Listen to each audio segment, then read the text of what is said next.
تو حضرت ابو ذر غفاری فرماتے مجھے حضور نے حکم دیا ابو ذر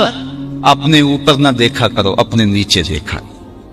تم اوپر دیکھتے ہو، اگر ہم دیکھ رہے ہیں ہمیں پنکھا بھی نصیب نہیں ہے اور ہم یہاں میدان میں بیٹھے ہوئے ہیں تو ان کو بھی دیکھیں کہ جن کا گھر لٹا ہوا ہے اور وہ سڑکوں پہ بیٹھے ہوئے ہیں کھانے کے لقمے کا انتظار کر رہے ہیں، ہم ان کو بھی دیکھیں۔ جب نیچے دیکھیں گے تو قرار آ جائے، جب اوپر دیکھیں گے تو پھر بندہ بےتاب ہو جائے گا، مضطرب ہو جائے گا کہ آئے میرے ساتھ کیا بن گیا۔ اس لیے فرمایا کیسا زندگی گزارنے کا ڈب سکھایا حضور نے،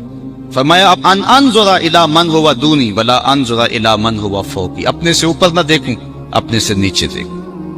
وامرنی ان اصل الرحم وان ادبرت، مجھے حضور نے یہ حکم دیا کہ میں رشتہ داروں کے ساتھ اچھا سلوک کروں، اگرچہ وہ پیٹھ پھیر کے بھاگنا بھی چاہیں لیکن میں ان کا پیچھا نہ چھوڑوں، میں رشتہ داری کے حق کو نبھاؤں۔ وامرنی الا اسال احدا شیئا، کہا مجھے حضور نے یہ بھی حکم دیا ہے کہ ابو ذر کبھی کسی سے کچھ نہ مانگنا، کسی کے سامنے سوال نہ کرنا، ہاتھ نہ پھیلانا۔ علماء نے لکھا ہے کہ جب انتہائی بندہ مجبور ہو جائے، پھنس جائے اور جان کے جانے کا اندیشہ پیدا ہو جائے، اس وقت بوقت ضرورت بقدر حاجت مانگ لینا جائز ہے، لیکن جو اہل اللہ ہیں اس موقع کے اوپر بھی جو ہے وہ اپنے آپ کو سوال سے بچاتے ہیں۔ آپ نے حدیث تو سنی حضرت ابو ہریرہ والے رضی اللہ تعالیٰ عنہ کی حدیث مشہور ہے، اس کا پہلا حصہ یہ ہے، حضرت ابو ہریرہ رضی اللہ تعالیٰ عنہ فرماتے ہیں کہ مجھے بھوک نے ستایا، کمر سیدھی نہیں ہو رہی تھی، نہ نماز پڑھی جا رہی تھی نہ قرآن پڑھا جا رہا تھا، میں مسجد نبوی کے ایسے زاویے میں بیٹھ گیا جہاں لوگوں کا گزر ہوتا تھا۔ میں نے کہا میں نے سوال تو کرنا نہیں، کوئی مجھے دیکھ کر کے میرے اندر کو ڈھونڈ لے اور میری مدد کر دے۔ کہتے ہیں میں دروازے پہ بیٹھ گیا، لوگ آتے اور گزرتے چلے جاتے، وہ کیا کسی نے کہا نا ہستی پلکوں کے نیچے غم بھی پلتے ہیں، مگر کون دیکھتا ہے اتنی گہرائی میں۔ کہتے ہیں لوگ آتے گزر جاتے۔